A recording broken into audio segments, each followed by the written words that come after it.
함께 나눌 말씀은 여호수아서입니다. 여호수아서 17장 14절에서 18절 말씀입니다.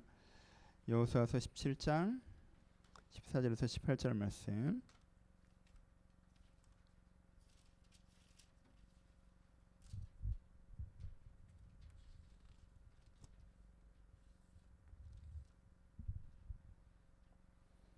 한 절씩 교독하시겠습니다. 제가 14절 읽겠습니다. 요셉 자손이 여호수아에게 말하여 이르되 여호와께서 지금까지 내게 복을 주심으로 내가 큰 민족이 되었거늘 당신이 나의 기업을 위하여 한 제비 한 분깃만을 내게 주시면 어찌함이니까 하니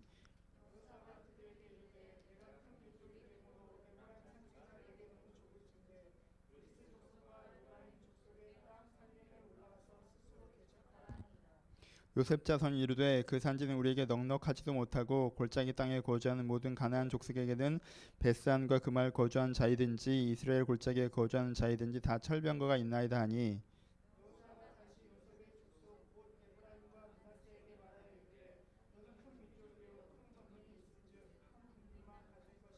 같이 읽겠습니다. 그 산지도 내 것이 되리니 비록 살림이라도 내가 개척하라 그까지 내 것이 되리라. 가나안 족속이 비록 청견벌을 가졌고 강할지라도 내가 너를 긍히 쫓아내리라 하였더라. 아멘. 안녕하세요. 오늘은 여호수아서 17장 말씀을 가지고 함께 은혜를 나누어 보도록 하겠습니다. 지난주까지 들으셨던 여호수아 설교를 기억하시면서 오늘 이야기를 한번 들어보셨으면 좋겠습니다. 여러분, 가나안 정복 전쟁이 어떻게 이루어졌는지 이야기를 나눴었죠, 그렇죠? 지금 큰 전쟁들이 다 승리했습니다. 이제 남은 것은 뭐라고 그랬어요? 각 지역마다 남아있는 성읍들이 있지만 그 성읍들을 이제는 남아있는 성읍들까지 정복하는 과정들이 남아있었다고 했어요. 그렇죠? 그래야지 종전이 선언이 됩니다. 이제 승전은 선언됐지만 아직 종전이 선언되지 않은 상태에서 무엇이 이루어졌어요? 땅 분배가 이루어졌다고 말씀드렸어요. 그렇죠? 오늘 이 에브라임 지파가 하는 이야기를 이 맥락에서 기억을 하면서 한번 살펴봅시다. 에브라임 지파가 이야기를 하고 있죠. 이 이야기가 언뜻 들어보면 굉장히 많아 보입니다. 맥락이라고 하는 것은 이렇습니다. 에브라임 지파는 다른 지파보다 숫자가 굉장히 많았어요. 그러니까 작은 지파에 비해서 인원수가 2배 가까이 됐단 말이에요.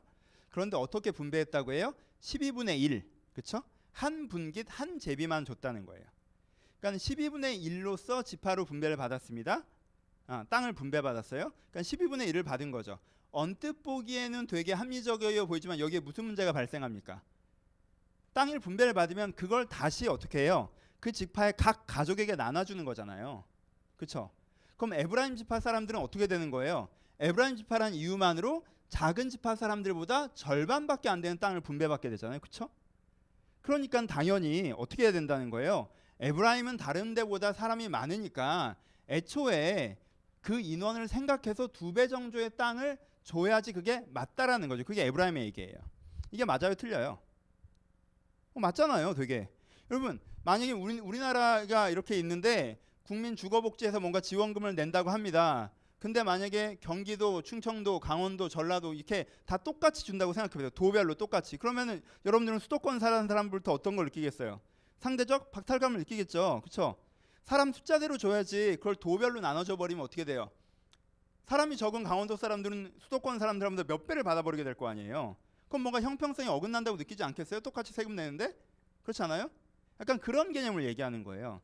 아니 12지파라고 해서 12개를 똑같이 나눠주면 어떡해요? 어떤 지파는 인원이 작고 어떤 지파는 인원이 많으니까 그걸 생각하면서 분배를 해줘야 될 거 아니에요. 그렇죠? 이걸 이렇게 안 하는 게 여호수아의 뭐다? 약간 탁상행정이라는 거죠. 그렇죠? 도별로 똑같이 나눠줘 이러면 안 되고 도별로 몇 명인지를 생각하고 나눠줬어야 된다는 거예요. 그렇죠? 이 말이 언뜻 맞아 보여 틀려 보여요? 굉장히 맞는 얘기잖아요. 그렇죠? 왜 어떤 사람은 에브라임에 태어났다는 이유만으로 다른 작은 지파들보다 절반의 땅을 분배받아야 되냐고요. 이건 역차별이잖아요. 그리고 또 어떤 문제를 얘기합니까? 그리고 또 하나 이 얘기를 여호수아에게 강조해서 얘기하면서 어떻게 얘기하냐면 이게 하나님의 뜻이다라는 뉘앙스를 담아서 얘기해죠. 표현이 이래요. 지금 여호와께서 지금까지 내게 복을 주심으로 내가 큰 민족이 되었거늘 당신이 나의 기업을 위하여 한 제비 한 국민이라 내게 주시면 어찌합니까? 라고 얘기합니다. 누가 우리를 큰 민족이 되게 했어요? 여호와께서 우리를 큰 민족이 되게 했죠. 그렇죠? 그렇잖아요. 사람들이 태어나게 하는 건 누가 하는 겁니까? 하나님이 하시는 거죠. 그렇죠? 에브라임이 숫자가 많아지고 싶어서 많아졌어요? 많아지려고 결심해서 많아졌습니까? 그렇게 되는 게 아니잖아요. 하나님께서 복 주셔서 숫자를 많게 하셨어요. 그러면 당연히 여호수아가 그것을 하나님께서 그렇게 하신 거기 때문에 감안해서 해야 된다고 하는 거죠. 그렇죠? 우리가 뭐가 많으니까, 우리가 세력이 크니까 그 세력이 큰 만큼 더 권리를 받아야 된다라고 에브라임이 이야기하고 있습니다. 되게 맞죠? 에브라임 입장에서는. 근데요, 말도 안 되는 얘기죠. 왜요? 주변이 어떻게 돌아가고 있어요 지금? 지난주에 설교를 기억하십니까? 아까 기억해보라고 말씀드렸죠? 지난주에 무슨 얘기했어요? 지금 에브라임이 그렇게 우리는 왜 한 12분의 1만 주냐라고 투덜거리고 있을 때 지금 옆에선 갈렙이 어떻게 하고 있습니까? 갈렙은 땅을 분배받는데 그 땅이 어떤 땅이에요? 상대방이 쫓겨나지도 않은 땅이에요. 그렇죠? 적들이 살고 있는 땅이란 말이에요. 적들이 살고 있는 땅을 분배받았어요, 갈렙은. 그래서 지금 어떻게 해야 돼요? 목숨 걸고 그 산성을 정복하려고 달려가야 되는 거예요. 갈렙만 그랬습니까? 아니에요. 북편의 땅을 분배받은 사람들도 마찬가지예요. 북쪽 지역의 땅을 분배받은 사람들도 마찬가지죠. 그렇죠? 그 사람들도 땅을 분배받았는데 정복되지 않은 땅을 분배받았어요. 그래서 그 땅을 정복하려고 자기가 지금 올라가야 되는 상황이라는 거예요. 그렇죠? 서편의 땅을 분배받은 사람들 마찬가지고. 여러분 지금 12지파들 가운데 굉장히 많은 지파들이, 여러 지파들이 땅을 분배받았으나 그 분배받은 12분의 1이 맨 땅이 아니라, 정복되어진 땅이 아니라 정복해야 할 땅을 분배받았어요. 그럼 지금 누가 억울해야 정상이에요? 에브라임처럼 가장 강력한 군대를 갖고 있는 지파가 정복되지 않은 지역을 분배받아서 싸워야 정상이지, 에브라임 지파는 다 정복된 땅을 주고 우리는 정복이 안 된 땅을 준 거에 대해서 오히려 갈렙이 더 불평해야 될 것 같지 않아요? 다른 지파들이 더 불만해야 될 것 같지 않습니까? 그런데요, 에브라임은 왜 하나만 주냐고 얘기하고 있어요. 에브라임의 입장만 보면 에브라임이 되게 맞아 보이죠. 우린 인원이 많잖아요. 근데 2배를 줘야죠. 그럼 우리 지파 사람들은 뭐 절반만 받아요? 맞아 보이죠. 근데 조금 시선을 넓혀서 그 옆에 지파를 보면요, 에브라임 얘기처럼 이상한 얘기가 없어요. 한 가지 더, 에브라임이 그 논리를 펼칠 때 어떻게 펼쳤습니까? 우리는 하나님께서 2배의 사람들을 주셨습니다. 그러니까 2배 혜택을 주셔야죠, 이렇게 얘기했죠. 근데 지금 여호수아가 뭐라고 얘기합니까? 너희들이 2배의 사람들을 받았으니까 가서 2배 일들을 좀 해라 라고 얘기하는 거죠. 하나님께서 역량을 주실 때 사명으로 주십니까? 혜택으로 주십니까?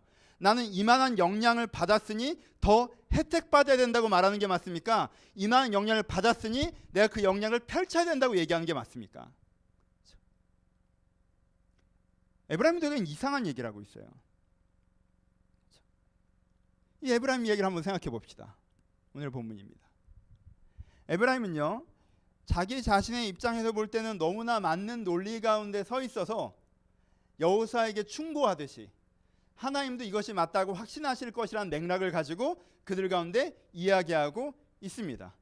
하지만 실제 내용을 바라보면 객관적으로 보기에도 이 사람들이 되게 편견, 자기 입장만 생각하는 사람들이고, 하나님 입장에서 보기에도 정말 이상한 맥락의 이야기를 하고 있는 것으로 보여지고 있습니다. 그렇죠? 에브라임은 왜 갑자기 이렇게 됐을까요? 에브라임은 왜 갑자기 이런 패턴으로 빠졌을까요? 바로 얼마 전까지 하나님의 사명에 주의 뜻에 따라 이 땅을 정복하는데 앞서 싸웠던 군대 아닙니까? 이 사람들이 바보스러운 사람들도 아니었고 은혜가 없었던 사람들도 아니었고 제대로 된 싸움과 삶을 살아왔던 사람들인데 왜 한순간 이렇게 흔들렸을까요? 왜 엉뚱한 얘기를 하면서도 그게 잘못됐다고 생각하지 않을까요? 자기 인생에 대한 해석이 흔들려서 그렇습니다. 해석이 흔들릴 때가 있어요. 보세요. 에브라임이 이전에는 어떻게 해석하고 있어요? 자기 인생을 어떻게 해석하고 있습니까? 종되었던 우리를 하나님께서 은혜로 구하셔서 새하늘과 새 땅에 대한 소망을 주시고, 가나안 땅 하나님의 나라를 세우는 소망을 주시고, 그 소망을 향하여 내가 헌신하였더니 이길 수 없는 싸움을 이기게 하셨다라고 자기 인생을 해석했을 때는 어때요?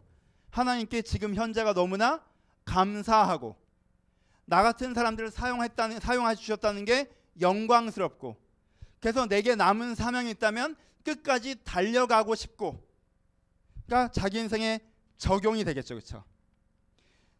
이 에브라임이 갈렙이 했던 것처럼, 여호수아가 하고 있는 것처럼, 자기 인생을 해석할 때 하나님의 통전성으로, 은혜의 통전성으로 아무것도 아닌 나를 하나님께서 구하셔서 하나님의 소망을 주시고 그 소망에 따라 내가 헌신해 갔더니 이길 수 없는 싸움을 이기게 하셨다라고 자기 인생을 해석하고 있었다면, 지금 내 인생에 닥쳐오는 새로운 문제들에 대해서도 여전히 싸워나가는 태도, 당연한 것으로 여기는 태도가 있었을 거예요, 그렇죠? 근데 해석이 바뀌죠. 해석이 어떻게 바뀌었어요? 이 사람들의 태도를 보면 하나님이 하나님 나라를 세우겠다고 하셔서, 하나님께서 하나님 나라를 세우겠다고 하셔서 내가 그 일에 열심히 도와드렸는데, 이 정도 도와드렸으면 이제 거기에 대한 대가를 좀 주셔야 하는데 너무 작은 대가를 주셨다라는 게 지금 자기 해석이죠, 그렇죠?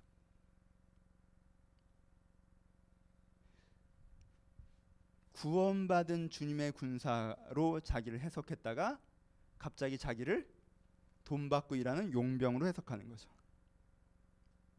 돈 받고 일하는 용병이면 에브라임의 얘기가 맞죠. 아니 내가 지금 얼마만큼 전쟁을 했는데 우리가 인원이 얼마인데 이 정도 땅을 주면 어떡해요? 용병이라면 맞아요. 하지만 구원받은 주님의 백성이라면 말도 안 되는 이야기죠. 여전히 자기 형제들은 하나님을 위해서 싸워나가고 있고 하나님께 위대한 승리를 주셨고 주실 것이며 그것을 말미암아 더 많은 일들을 나에게 이루어 가시는 과정이라면, 해석이 흔들려요. 그럼 전체가 흔들립니다. 우리한테도 자주 일어나는 일이에요. 여러분들한테도 자주 일어나는 일이에요. 저한테도 자주 일어나는 일이고, 가끔 재미있는 경험들을 합니다. 자기 인생 해석이 흔들리는 사람. 한 친구는 제가 보기에 젊을 때부터 지켜봤어요. 이 친구가 사회 조직의 안쪽으로 들어가려는 생각을 해본 적도 없어요. 그래서 사회가 원하는 것에 자기를 맞추려고 노력하지도 않았어요. 뭔가 자유롭게 살고 싶고 의미 있게 살고 있고 자기만의 색깔을 찾아 살고 싶다는 생각으로 20대를 보냈어요. 그 친구를 지켜봐 왔습니다. 근데 어느 날 그 친구가 갑자기 어떻게 생각해요? 아, 왜 나는 안정된 직장을 갖지 못했을까? 왜 난 높은 연봉을 받지 못할까? 난 왜 사회 조직 속에 깊이 들어가지 못할까? 난 왜 이렇게 살았을까라고 얘기해요. 뭐가 흔들리는 거예요? 해석이 흔들리는 거죠. 여러분, 어떤 정치인이 세상을 바꿔보겠다고 정치를 시작했습니다. 세상은 아직 안 바뀌었어요. 근데 자기가 유명해졌고 영향력이 커졌어요. 근데 어느 날 와, 내가 이만큼 유명해지고 이만큼 영향이 커졌으니까 난 성공했구나, 난 잘 살아왔나 보다 라고 생각하면 그게 어떻게 된 거예요? 해석이 흔들려 버린 거죠. 내가 가난하고 어려운 삶을 위해서 살겠다고 결심했어요. 그래서 그렇게 살았습니다. 그렇게 10년을 살아간 어느 날 난 유명하지도 않고 돈도 없고 오늘도 사람들 치닥거려야 되는 경무에 시달리고 있어요. 근데 문득 어떤 생각이 들어요? 아, 난 왜 이러고 살았지? 내가 철이 없었구나. 내가 조금 더 돈이 많이 주는데 내가 조금 더 안정적인 데 일을 할 걸. 흔들려 버립니다.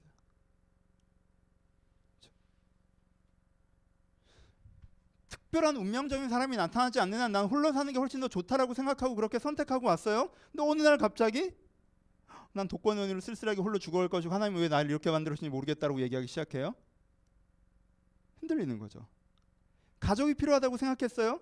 가족이 필요하다고 얘기했어요. 가족이 필요하다고 기도했어요. 하나님께 가정을 주셨어요. 결혼을 했어요. 아이를 줬어요. 거기가 감옥이래네요. 답답해 미치겠대요. 언제까지 얘를 키워야 될지 모르겠대요. 사람들이 갑자기 어떻게 하느냐 하면요, 자기가 이제까지 사용했던 자기 인생의 선택들, 나는 이런 방향을 바라보면 이렇게 선택하고 이렇게 왔는데 갑자기 다른 기준들을 적용하면서 다른 방법들을 적용하면서 어떻게 하는 거예요? 자기 인생을 재평가하면서 자기 인생의 해석을 흔들어 버린다는 거예요. 해석이 흔들리면 어떻게 되는지 아십니까? 내가 그렇게 내 인생에 대한 해석을 흔들어 버리면, 내가 A라는 방향을 보고 쭉 달려와 놓고는 그럼 평가를 A라는 방향에서 해야 되잖아요. 내가 자유롭게 살겠다고 선택하셨으면요, 여러분들에게 돈이 얼마 있는지 보지 말고 얼마나 자유로운가를 보세요. 그리고 내가 갖고 있는 자유를 누리셔야 될 거 아니에요. 그렇죠? 그렇죠? 내가 안정적인 선택을 하셨잖아요. 그럼 여러분 그 가치를 인정하셔야 돼요. 아, 저렇게 자유롭게 사는데 난 오늘도 직장에서 내 인생을 낭비하고 있다. 여러분들이 벌고 있는 돈과 여러분들이 갖고 있는 사회적 위치와 여러분들이 그 사회 사다리 조직 내에서 미칠 수 있는 영향력에 대해서 생각하세요. 내가 했던 선택과 선택의 가치들이 있잖아요. 그렇죠? 그렇죠? 근데 그 선택을 해놓고는 마치 이걸 선택해놓고는 이것은 되게 별거 아닌 것처럼, 그리고 내가 안 가지고 있는 게 굉장히 대단한 것인 것처럼, 이건 별거 아닌 것처럼 내가 안 가지고 있는 게 굉장히 대단한 것인 것처럼. 여러분 이렇게 내가 인생에 대한 해석이 흔들리면 그 다음에 무슨 일이 벌어집니까? 해석이 흔들리면 내가 잘못해왔구나는 후회가 생기겠죠. 그렇죠? 후회가 생겨요. 후회가 생기면 그 다음에 어떻게 하겠어요? 내가 지금 쓸데없는 짓을 하고 있는 거죠. 그렇죠? 현재가 무의미해지죠. 그러면 그 다음에 방만하게 행동하기 시작합니다. 그부터 이 사람의 인생은 그때부터 무너집니다. 내가 갑자기 내 인생에 대한 해석을 바꾸고, 해석을 바꾸니까 후회가 되고, 후회가 되니까 잘못된 곳에 있다고 생각하고, 잘못된 곳에 있으니까 제대로 할 이유가 없고, 제대로 할 이유가 없기 때문에 함부로 행동하기 시작하고. 근데 재미있는 건요, 함부로 행동하기 시작하는 게 결론인 것 같죠? 아니요, 함부로 행동하기 시작하는 게 시작점이에요. 방만하게 행동하기 시작하면서부터 그 인생이 흔들리기 시작합니다. 여러분 에브라임 보면서 좀 황당하다는 생각을 드십니까? 황당하지 않아요? 에브라임 하나님께 그 놀라운 승리를 주셨고 땅을 주셨고 옆에 지파들은 아직도 전쟁을 감당하고 있는데 땅 더 달라고 여호수아한테 당당하게 얘기하는 에브라임. 우리는 하나님께 그러지 않습니까?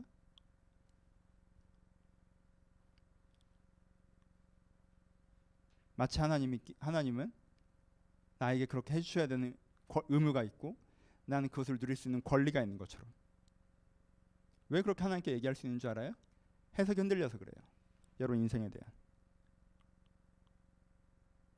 내가 하나님께 부름받아 의미 있는 삶을 위하여서 헌신해 나아갈 때 내가 성숙해가고 나를 통해 세상이 유익해진다.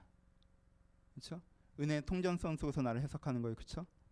내가 주님께 부름받아 내가 하나님께 헌신하면 나와 세상이 주님을 더 닮아가게 되는 거예요. 그렇죠? 그게 기독교의 통전이죠. 기독교의 맥락이죠. 그렇죠? 내가 주를 위해 일하는 거죠. 목사가 뭐 하는 사람입니까? 주님께 부름받아 주님께 쓰임받는 사람이죠. 그렇죠? 그렇죠? 갑자기 해석이 달라지죠. 어떤 식으로?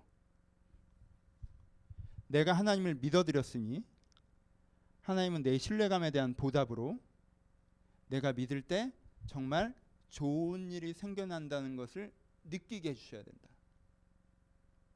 그렇지 못하면 하나님이 잘못하고 계십니다. 여러분 인간은 무조건적인 호의와 돌봄을 받을 권리를 타고납니다. 몇 세까지? 0세에서 6세까지. 7세부터는요. 이젠 나도 사회의 일원으로 역할을 하기 위해서 배움을 시작해야 합니다. 8세라고 해도 되고. 그렇죠? 내가 원하는 것을 세상과 사회가 해줘야 되는 권리를 안고 태어나요. 그 권리는요. 7세에 소멸합니다. 현재 만 31, 2, 3, 4, 5, 6, 7, 8에 계신 분들은 그 권리가 30여 년 전에 소멸됐습니다. 근데 우리는 여전히 그렇게 해석해요. 뭐를? 내 자신의 인생을. 내가 하나님을 믿어줬기 때문에. 좀 다른 얘기지만 연애할 때도 이런 거 사용하죠.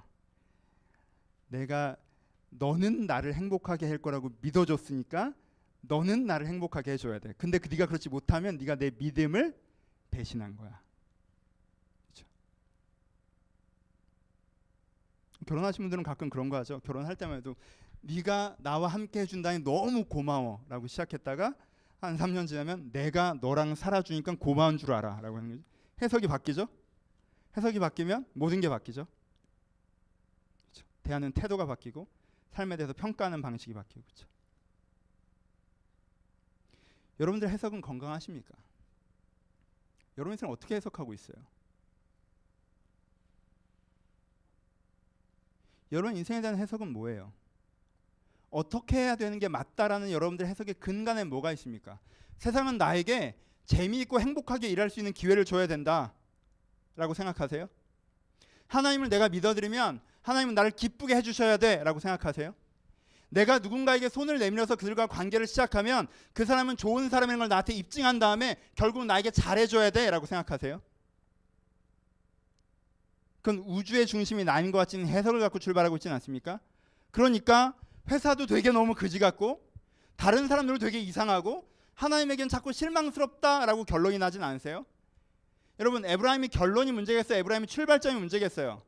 하나님께서 땅을 2배로 주셔야 된다고 생각했던 그의 사고의 출발점에 문제가 있는 거예요. 하나님께서 2배의 땅을 그에게 안 주셨던 그의 결론이 문제가 있는 것이 아니라. 한 걸음 더. 그럼 왜 그럴까요? 왜 에브라임은 갑자기 이렇게 됐을까요? 왜 엊그제까지 멀쩡했던 사람이 갑자기 인생에 대한 해석이 이렇게 통째로 뒤바뀌었을까요? 얼마 전까지만 해도 여리고를 무너뜨리고 멜롬 정투에서 목숨을 걸고 그리고 기브온 정투를 승리하며 여호수아 옆에 서서 함께 달렸던 사람들이 왜 며칠 만에 이렇게 바뀌었을까요? 여러 가지 원인이 있을 수 있지만 저는 가장 그 중심 원인에 이 단어를 얘기하고 싶습니다. 피로감입니다. 별거 아닌 것 같죠? 다시 여러분, 그 중심에는요, 내 인생에 대한 해석을 뒤틀어버리는 그 중심에는요 뭐가 있어요? 피곤함이 있어요. 피로감. 이걸 감정적 사고라고 하는데 사람들이 참 재미있는 게 뭐냐면 어떤 감정이 생각을 자극하게 된다는 게 사람이 갖고 있는 패턴이에요. 여러분, 사람이 짜증 나잖아요. 그럼 어떻게 하는 줄 아세요? 이 짜증의 원인 제공자를 찾아내려고 합니다. 그러니까 좀 더 쉽게, 짜증 나잖아요. 그럼 누군가를 깨고 싶어해요. 그렇죠? 그게 사고예요. 내가 그냥 내 컨디션이 안 좋아서 짜증이 난 거예요. 내가 내 일이 잘 안 돼서 짜증이 난 거예요. 근데 무의식적으로 의식적으로 누군가 때문에 내가 이 짜증이 났다고 생각해요. 그래서 그 사람을 찾아내려고 하고요, 갑자기 그를 깹니다. 그렇죠? 이런 사람들이 많아요, 적어요. 직장 상사에 이런 사람들 있죠. 가족에 이런 사람들 있죠. 그럼 환장하죠. 그 설교 들읍시다. 그 설교 들어요. 설교 들어요. 제발 여러분, 제가 광고 드리는데 은혜는 본인이 받으세요. 지금 너에게 하는 말씀이다라고 하지 마세요. 자꾸 너에게 하는 말씀이다. 너 그러면 자꾸 부부 따로 앉힌다. 어? 남편은 아내에게 너에게 하는 말씀이다. 아내는 그래도 주먹질을 하고. 그럼 좀 맞고 있어야지 피하고. 설교가 끊기고 이거 뭐하니? 요하나 맞아 그냥. 그거 얼마나 아프다고 그걸 피해서. 이 부부가 정말 설교에 빨려 들어와서 듣고 있어요. 진짜 얘가 제발 은혜 받았으면 하는 생각을 가지고. 은혜는 본인이 받는 걸로. 그렇죠? 이게 까먹었잖아. 나 어디까지 했니? 하여튼 내가 사람들이 짜증나면 그 책임 있다고 생각하는 경향이 있어요. 그렇죠? 우울하면 아무것도 하기 싫다고 생각하는 경향이 있어요. 그렇죠? 심하면 죽는 거잖아요. 그렇죠? 감정이 생각을 만들 때가 있어요. 감정의 생각을 만들. 여러분, 피곤하면 어떤 생각을 하는 줄 아세요? 피곤하면 보상을 받을 때가 되었다는 생각을 해요. 사람은 다 그래요. 피곤한 감정이 들잖아요. 그럼 내 머리에 이젠 보상을 받을 때다라는 생각이 들어요. 그래서 보상을 안 해주잖아요. 그럼 부당하다고 느껴요. 그렇죠? 이게 패턴이에요. 근데 여러분 기억하세요. 내가 짜증난다고 해서 쟤 때문이라고 생각하면 이게 맞아요, 틀려요? 틀리죠. 내가 우울하다고 해서 다 그만두면 그게 맞아요, 틀려요? 틀리죠. 내가 피곤하다고 해서 그날이 월급날이어야 돼요? 아니죠. 여러분, 감정으로 생각을 하지 마세요. 에브라임 여기서부터 틀어집니다. 에브라임 여기서부터 틀어져요. 감정적 사고. 내가 저번에 얘기한 거 있죠. 그 말 되게 이상하다고. 기분 나쁘게 생각하지 마. 뭐 이런 말 되게 이상하다고. 기분 나쁜 건 감정이고 생각은 이성인데 왜 내가 지금 기분 나쁘게 생각해서 기분이 나쁜 줄 알아? 그냥 기분이 나빠서 기분이 나쁜 거예요. 그렇죠? 그걸 이성으로 어떻게 컨트롤하라고 얘기하면 안 돼요. 그렇죠? 거꾸로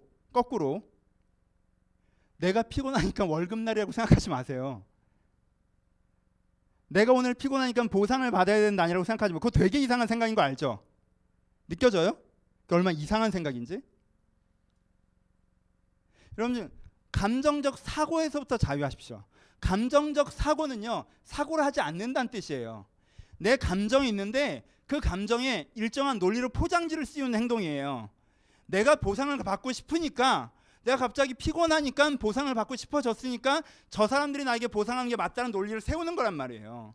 하나님께서 이때쯤 나한테 잘해주셔야 되는 논리를 세우는 거예요. 이쯤 됐으면 무슨 일이 벌어져야 되는 거 아니라는 생각을 하는 거예요.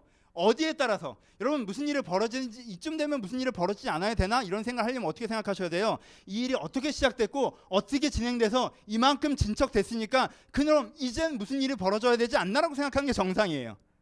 그냥 오늘 내가 피곤하니까 난 이제는 그만하고 싶으니까 이쯤 했으면 무슨 일이 벌어져야 되지 않나라고 생각하는 거죠. 그렇죠? 이런 사람이 대표적으로 뒷심이 부족하다고 평가되는 사람들이에요. 자기가 열심히 하고 싶은 만큼 열심히 했으면 일이 끝이 안 났는데 그만하는 사람들.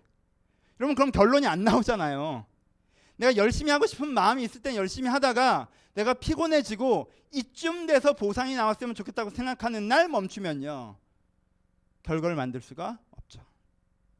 그러니까 여러분 에브라임이 너무 나쁜 사람이라고 생각하지 마세요. 첫 번째, 되게 이상한 사고방식을 갖고 있구나. 어떻게 저런 식의 생각을 할 수 있을까? 하나님께서 저렇게 승리를 하게 하셨는데 어떻게 이렇게 생각이 휘가닥 뒤집어져서 그럴 수 있을까? 너무 그러지 마세요. 사람의 귀에 패턴이 있어요. 왜요? 사람은요 피곤하면 그렇게 생각하는 경향성이 있어요. 아, 사람들은 원래 그래. 나도 오늘 피곤하니까 보상을 받고 싶어서 그렇게 얘기하는 거야. 아니요. 하지만 그건 되게 위험하다는 것 똑같이 기억하셔야 돼요. 여기가 출발점입니다. 에브라임은 자기의 피로감 때문에 내가 이젠 보상 받아야 되는 때라고 생각했어요. 근데 보상이 제대로 오지 않으니까 억울하다고 생각했어요. 억울하니까 어떻게 했어요? 내가 이 억울함에 대해서 하나님과 여호수아와 누군가들이 책임이 있다고 생각했죠. 그 책임을 잘 져주지 않으니까 내가 지금 여기 철병거로 싸우고 산지로 나가고 그럴 생각이 없죠. 그래서 방만하게 행동하기 시작하죠. 그때부터 에브라임이 무너지죠.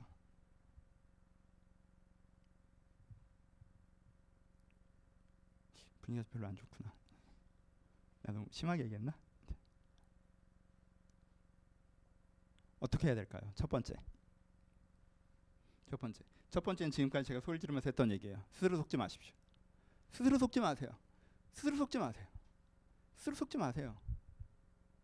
왜 자꾸 스스로 속아요? 그러면 스님이 스님 머리를 혼자 못 깎으신다는 말이 있죠. 중이 제 머리를 못 깎는다는 속담인데 또 종교가 다르니까 내가 너무 폄하해서 얘기한 것처럼 들릴까 봐 좀, 스님이 스스로 머리를 못 깎으신다라는 속담이 있어요. 그렇죠? 아니에요. 스님은요 충분히 스스로 머리를 깎으실 수 있어요. 그렇죠? 못 깎을 것 같아요? 패셔너블하게는 못 깎지만요, 목사님은 스스로 머리를 못 깎지만 스님은 머리를 깎으실 수 있어요. 난 할 수 있을 것 같은데, 빡빡 미는 건 충분히 혼자 어떻게든 가능하지 않아요? 여러분 스스로 안 된다는 생각을 버리세요. 여러분들의 생각이 어떻게 흘러가고 있는지 스스로 평가하실 수 있으세요.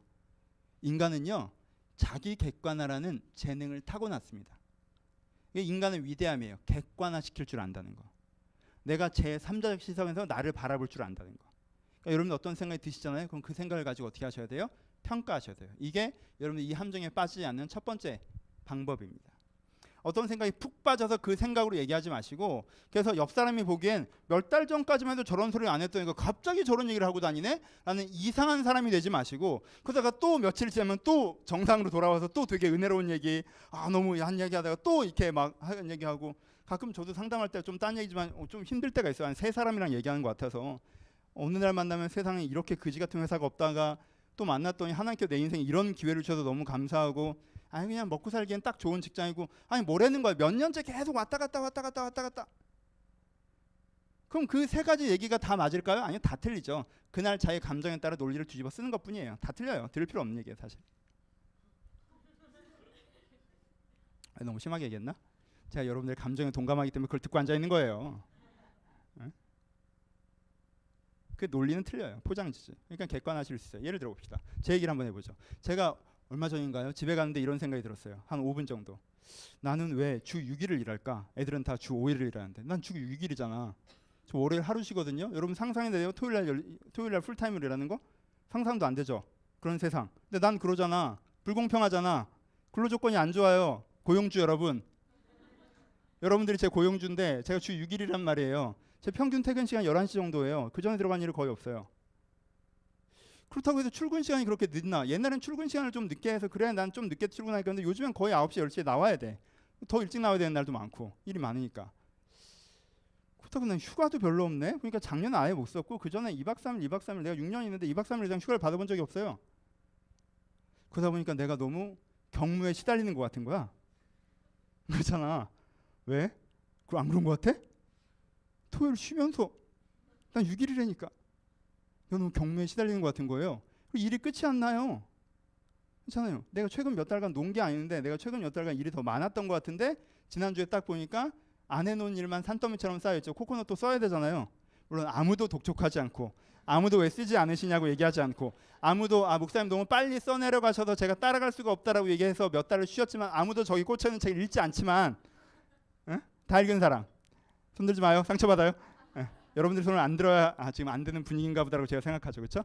하여튼 그렇단 말이에요. 그럼 갑자기 일이 너무 많다는 생각이 드는 거야.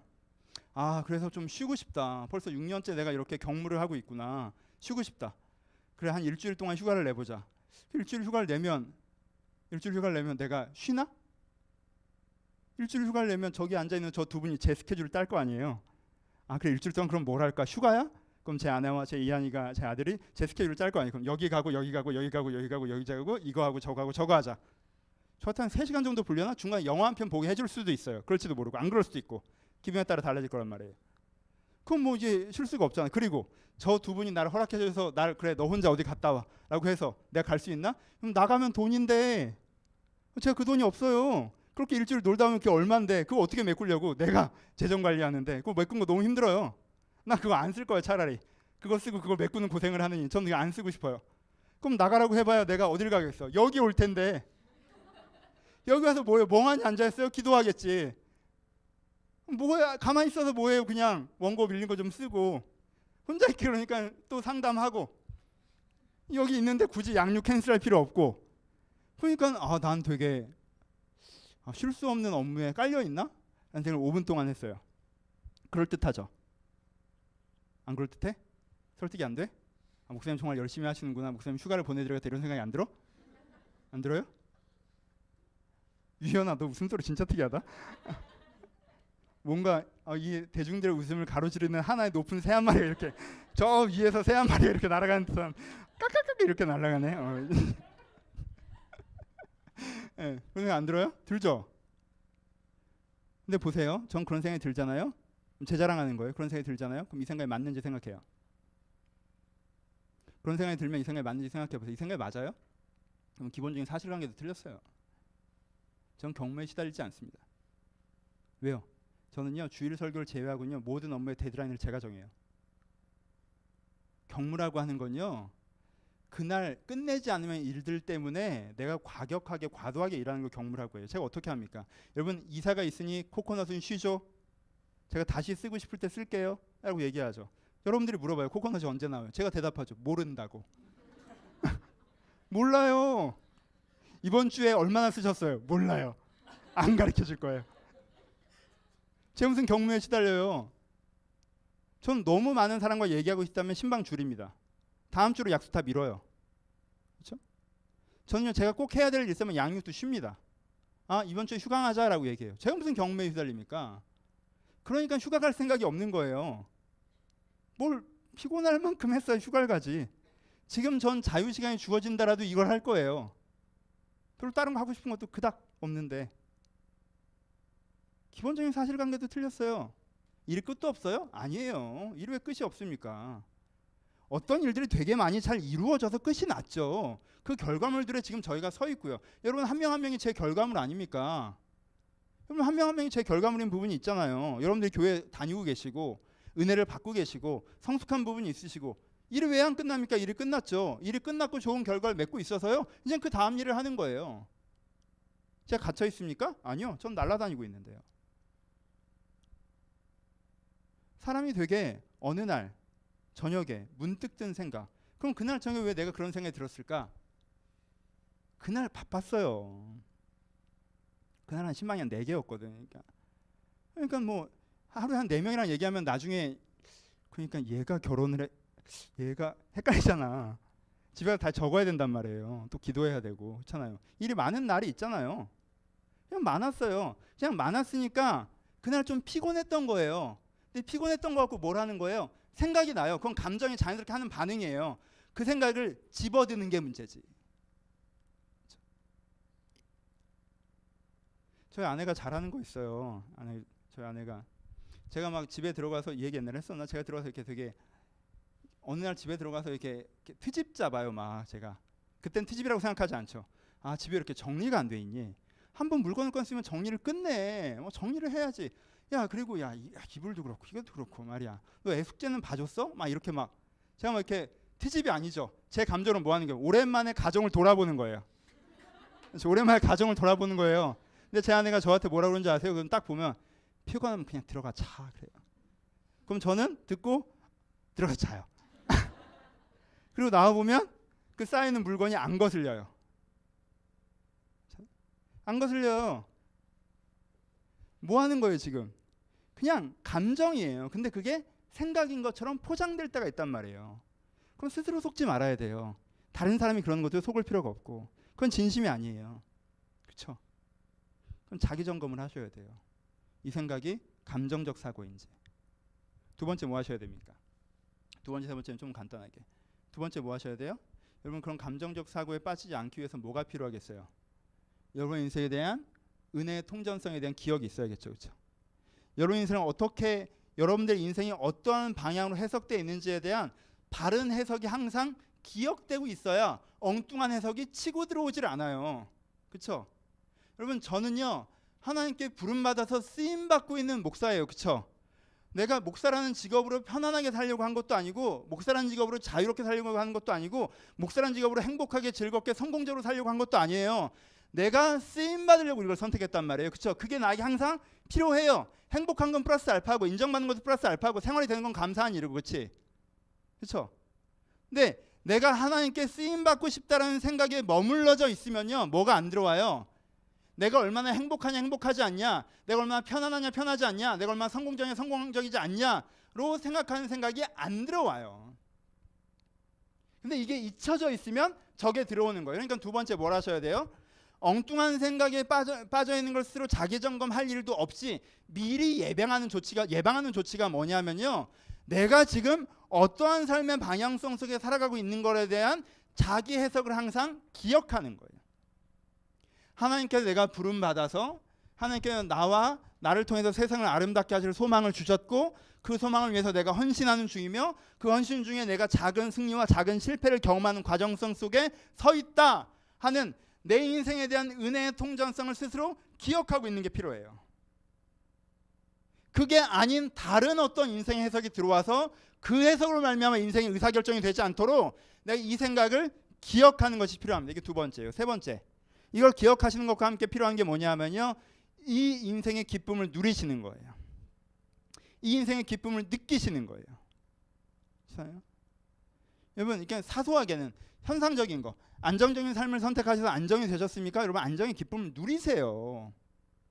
조직사회 속에 들어가서 내가 이 조직원으로서 점진적으로 사회 속에 영향을 미쳐 나갈 거라고 5년 뒤 10년 뒤, 지금은 여러분들 위치가 영향을 받을 위치, 영향을 줄 위치는 아니니까 조직 내에서 들어가서 내가 5년 뒤 10년 뒤를 보면서 영향력 주는 사람이 되어야겠다라는 생각을 갖고 가지고 계세요? 그럼 답답하게 생각하지 말고 기다리세요. 올라가야 될 거 아니에요. 올라가야 영향력을 주지. 내가 그런 거 됐고 안정, 조직, 나는 자유로운 게 좋아. 나는 내 정서와 내 감성과 내 자신을 찾고 주변 사람을 도우며 조금 자유로운 삶을 살고 싶어라고 선택하셨어요. 그걸 누리세요. 여러분 선택한 걸 누리세요.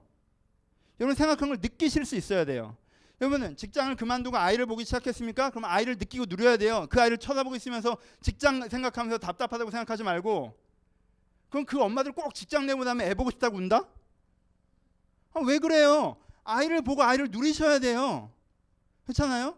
그럼 나가 있으면 거기를 또 내가 누려야 되는 거고, 내가 거기서 내가 선택한 것에 대해서 누려야 되는 걸 느낄 수 있는 감각을 회복하셔야 돼요. 그렇죠? 여러분들이 은혜의 삶을 살고 계십니까? 내가 변화되고 있는 기쁨을 느낄 수 있어야 돼요. 내가 헌신해서 나를 통해서 선한 영향을 받고 있는 사람들에 대해서 느낄 수 있으셔야 돼요. 그것들이 우리 가운데 필요합니다. 세 번째, 뭘 하셔야 돼요? 아까 얘기했던 인생의 통전성 속에서 소망의 시선이 고정되게 계셔야 돼요. 에브라임이 왜 헛소리 하는지 알아요? 자기가 왜 이 땅에 왔는지를 잊어버려서 그래요. 이 땅에 땅 차지하고 편하게 살려고 왔어요? 아니죠. 하나님과 함께 새하늘과 새 땅 만들어 보려고 왔죠. 진리가 살아있고 사람들이 평등하고 왕도 없고 군대도 없고. 근데 이 모든 사람들이 평등하게 행복한 사는 희년의 세상, 그거 만들려고 왔어요. 그 세상 만들려고 왔어요.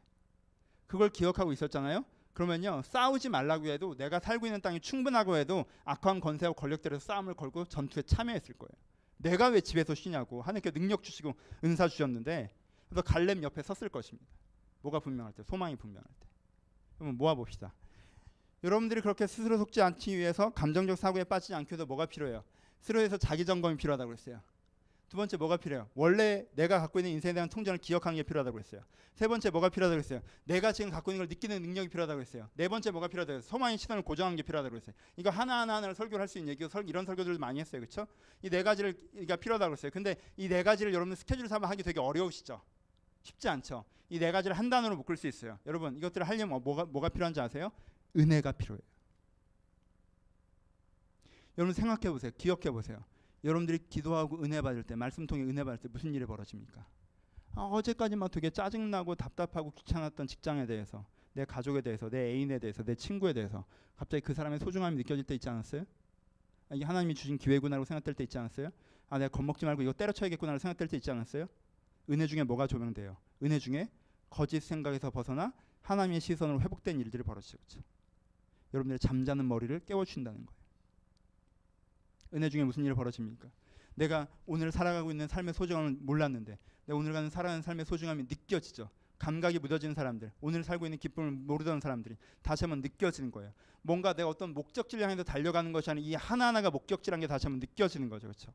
이 시간, 이 시기, 언젠가 내가 그 시기에 그걸 이룬다 할지라도 그리워할 이때를 느껴지는 거죠. 내가 소원했던 게 이루어졌고 내가 성취됐던 게, 지향했던 게 성취됐던 이때를 내가 느끼는 거예요. 세 번째, 은혜 받았을 때 무슨 일이 벌어져요? 은혜 받았을 때 하나님을 향한 기대감, 내가 어떻게 되어야겠다는 꿈이 다시 한번 그 안에서 살아나죠. 여러분 우리 안에 은혜가 있을 때, 우리 안에 하나님께서 주시는 은혜가 다시 한번 우리를 해석할 때, 은혜로 말미암아 내 관점이 다시 한번 깨어날 때, 우리가 그 시선을 말미암아 그렇게 하나님께 다시 한번 시선을 돌려드릴 때 우리가 서 있는 원래 자리로 돌아갈 수가 있는 것입니다. 말씀 마칩시다. 여러분 해석을 흔들어 버리면 서로 되게 힘들어요. 고기 먹고 싶다고 해서 데려갔는데 가다가 갑자기 파스타를 먹고 싶대. 파스타식으로 다시 갔어요. 그랬더니 맛있게 먹고 난 다음에 난 탄수화물 끊었어야 되는데 이런 소리예요. 그러면 같이 있을 때 어떻게 해요? 되게 불편하죠. 다음부터 혼자 먹어라 이런 생각 안 들어요? 옆 사람들 불편해요. 근데 누가 제일 불편하겠어요? 본인이 제일 불편해요. 그렇죠? 여러분들이 스스로에 대한 해석을 그렇게 자꾸 바꿔버리시면, 흔들어 버리시면, 그렇잖아요? 거기를 그렇게 원한다며 해서 갔어요. 그때 갔더니 여기가 아니래. 그 사람을 그렇게 원한다며 갔더니 또 이 사람이 아니래. 그렇게 내가 스스로 내 해석을 흔들어 버리면요, 그건 도대체 어떤 기준으로 바라보고 걸어오신 거예요? 어떤 방향으로 지향하고 여러분들이 투자하신 거예요? 여러분 인생에 대한 잘못된 해석을 갖고 있던가 그 해석이 자주 흔들려 버리면요, 여러분들 정말 어려워져요. 해석은 제대로 돼 있는데 저게 맞지만 내가 게을러서, 저게 맞지만 내가 욕심이 많아서, 이건요 개선의 여지가 그래도 있어요. 왜요? 기준은 잡혀 있는데 무능한 거니까. 근데요 해석 자체가 흔들려 버리면요, 기준이 이상한 게 잡혀 있기 때문에 에브라임처럼 이상한 소리 하면서 자기가 맞다라고 얘기해요. 그럼 여러분 여기에 대해서 깨어 있으셔야 돼요. 두려워하셔야 돼요. 오늘 돌아가셔서 여러분들이 하고 있는 생각 속에서 생각하지 마시고 내가 요즘에 무슨 생각을 하고 있는지 그 출발점에 대해서 다시 한번 꼭 생각해 보십시오.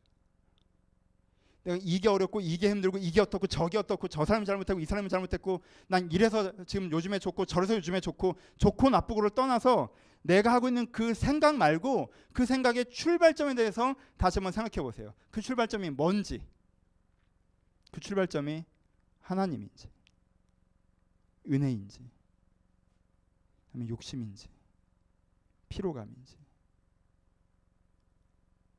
그 출발점에 쓰셔서 그 출발점을 바꿀 수 있다면, 내 인생에 대한 하나님의 관점을 회복할 수 있다면, 내 인생을 하나님의 관점으로 이해할 수 있다면, 그럼 여러분들은 느리지만 점진적으로 주님을 닮아가는 과정성 속에서, 느리지만 점진적으로 주님을 닮아가는 과정성 속에서 스스로를 변화시키는 삶을 살아내실 수가 있습니다.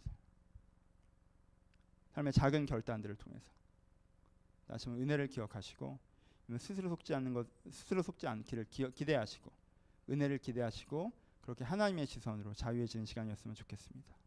이젠 찬양할 건데, 아까 마지막으로 불렀던 찬양입니다. 저는 듣기는 많이 들었는데 불러보긴 이번이 처음이었던 것 같아요. 오늘 저는 제 설교보다 이 찬양이 참 좋았습니다. 내게로부터 눈을 들어 주님을 보기 시작할 때. 이제 이 간단한 예를 굉장히 길게 한 것 같아요, 그렇죠? 내게로부터 눈을 들어 주를 보기 시작할 때. 여러분은 자신으로부터 눈을 들어서 주님을 보기 시작하셨으면 좋겠습니다. 주님을 볼 때, 모든 시선을 주님께 드릴 때, 살아계신 하나님을 느낄 때 내 삶에 주의 역사가 시작된다라고 고백합니다. 하나님이 일하시기 시작하신다라고 얘기합니다. 그런 여러분 스스로 작은 결단들을 하시고, 하나님 내 시선을 바꾸게 하여 주옵소서. 내가 내 인생에, 내 상황에, 내 자신에게 매몰되어 있는 시선을 들어서 주님을 바라보게 하시고, 주를 바라보므로 말미암아 다시 오는 주의 말씀과 은혜를 듣고 그 은혜로 내가 내 인생에 일하시는 하나님을 경험하게 해달라고 그 기도하는 마음을 담아서 시선 함께 찬양하도록 하겠습니다. 찬양하겠습니다.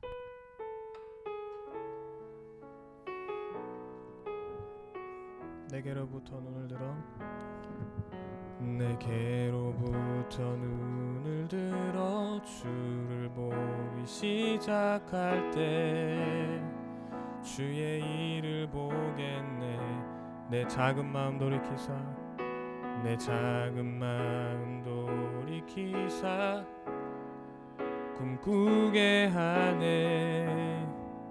주님을 볼 때 모든 시선을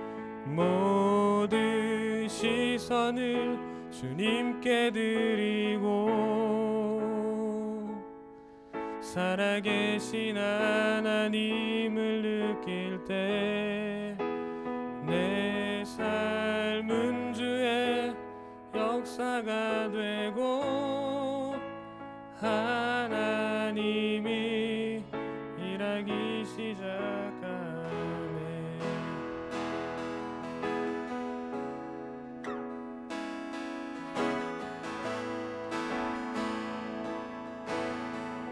성령이 나를 변화시켜, 성령이 나를 변화시켜 모든 두려움 사라질 때 주의 일을 보겠네. 황폐한 땅 가운데서, 황폐한 땅 가운데서 주님 마음 알게 되리. 주님을 볼 때 모든 시선을 주님께 드리고, 살아계신 하나님을 느낄 때 내 삶은 주의 역사가 되고, 하나님이 일하기, 모든 시선을 주님께 드리고, 모든 시선을 주님께 드리고, 전능하신 하나님을 느낄 때 세상은 주의,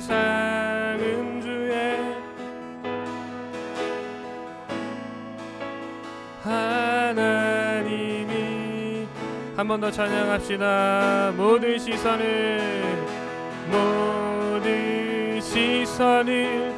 주님께 드리고, 전능하신 하나님을 느낄 때 세상은 주의 나라가 되고, 하나님이 일하기 시작하네. 우리 한 번만 같이 동선으로 기도하실 때 하나님을 향한 시선이 있으신지 스스로 물어보는 시간이었으면 좋겠습니다. 되게 안타까울 때가 그런 때예요. 많은 사람들이 되게 하나님을 보지 않았으면서 되게 상황만 보고 사람만 보고 자기 자신만 본 다음에 하나님이 나한테 일하지 않으시는 것 같다고 얘기합니다. 저는요, 여러분들이 하나님을 바라보고 하나님을 기대하고 하나님께 매어 달리고 하나님을 통해서 일하시는 것들을 경험하는데 내가 하나님을 따라갔는데 하나님이 일하시지 않는 것 같다고 얘기하면 그건 제가 동의를 하겠는데, 내가 하나님을 보지 않고 내 삶에 매몰되어서 살다가 갑자기 하나님께 일하지 않으신다고 하시면 어떡합니까? 눈을 들어 주님을 바라보셨으면 좋겠습니다. 여러분들이 시선을 주님께 돌린다면 내가 지금 눈앞에 펼쳐져 있는 상황들로 이건 이래서 안 되고 저건 저래서 안 되고 이렇게 생각하는 것이 아니라 내가 정말 하나님을 바라보면서 하나님께 원하시는 걸 내가 이루어 나가는 입장에 선다면 하나님께 그 일을 이루어 가실 것입니다. 지금 우리 가운데 제일 필요한 것은 에브라임처럼 자기 상황만 쳐다보지 않고 하나님을 보기 시작하는 그것일 수 있습니다. 그것을 자기 결단하면서 기도하셨으면 좋겠어요. 주님, 내 눈이 내 상황에서 띄어지지 않고 자꾸 난 내 감정으로만 생각하게 되는데 내가 다시 한번 눈을 들어 주님을 바라보게 하시고 하늘말만 내가 생각하며 하늘말만 내가 움직이게 하여 주옵소서. 우리 들은 말씀을 한 번만 같이 동서로 기도하기를 소원합니다. 기도하겠습니다. 하나님, 각 사람 가운데 일하시고 말씀하시기를 소원합니다. 아버지, 각 사람 가운데 일하시고 말씀하시기를 소원합니다. 주님, 하나님께서 말씀하시기를 소원합니다. 아버지, 주님께서 말씀하시기를 소원합니다. 주님, 아버지 말씀하시기를 소원합니다. 주님께서 말씀하시기를.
우리 한 번만 더 기도합시다.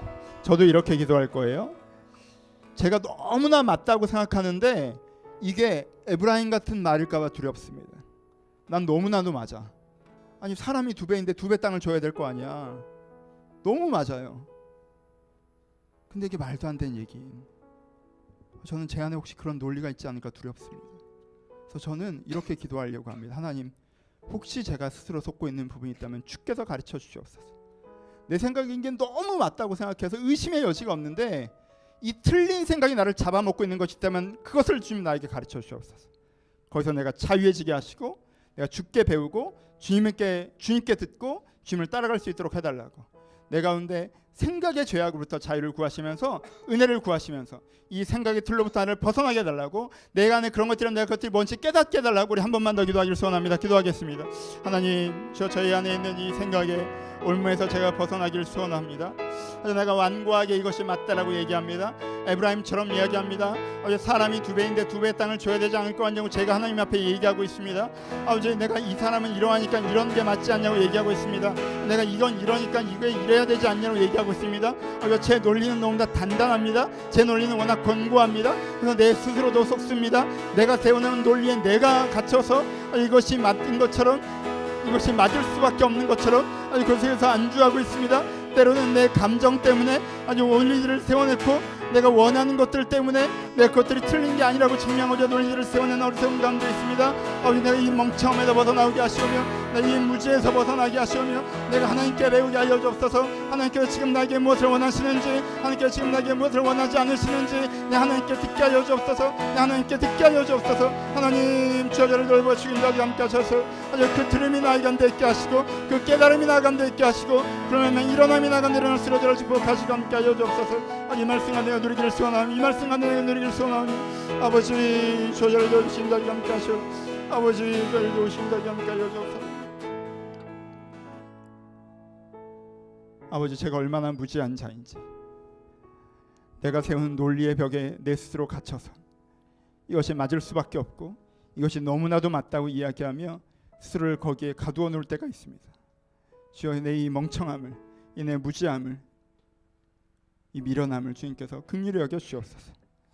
내가 생각해낸 생각과 내가 세우는 논리 가운데 스스로 갇히고 그 올무 가운데 스스로 머무는 것이 아니라 하나님께 지금 나에게 무엇을 원하시는지 듣는 자가 되게 하여 주옵소서. 하나님께 무엇을 내게 원하지 않으시는지 내가 듣는 자가 되게 하여 주옵소서. 내가 원하는 것이 맞는 것이라고 논리로 포장하려고 하지 않게 하시오며, 내가 싫어하는 것이 틀린 것이라고 논리로 포장하려고 하지 않게 하시오며, 내가 그저 잠잠히 서서 주님께 나에게 무엇이 맞다고 하고 무엇이 틀리다고 하시는지, 무엇이 좋다고 하고 무엇이 나쁘다고 하시는지 내게 듣는 길을 다시 한번 열어주시옵소서. 그래서 내가 주님께 배우고 주님을 따라가 내 생각에 머물러 있는 것이 아니라 하나님을 닮아가는 사람 될 수 있도록, 그렇게 주와 함께 변화되는 사람 될 수 있도록 한 사람 한 사람들을 축복하여 주옵소서. 이제 우리 주 예수 그리스도의 은혜와 하나님 아버지의 사랑하심과 성령님의 교통하심이 지금도 주님께 듣고 주님께 배워 주님의 뒤를 따라가려고 하는 모든 심령 가운데 이제부터 영원토록 함께 있을지어다. 아멘.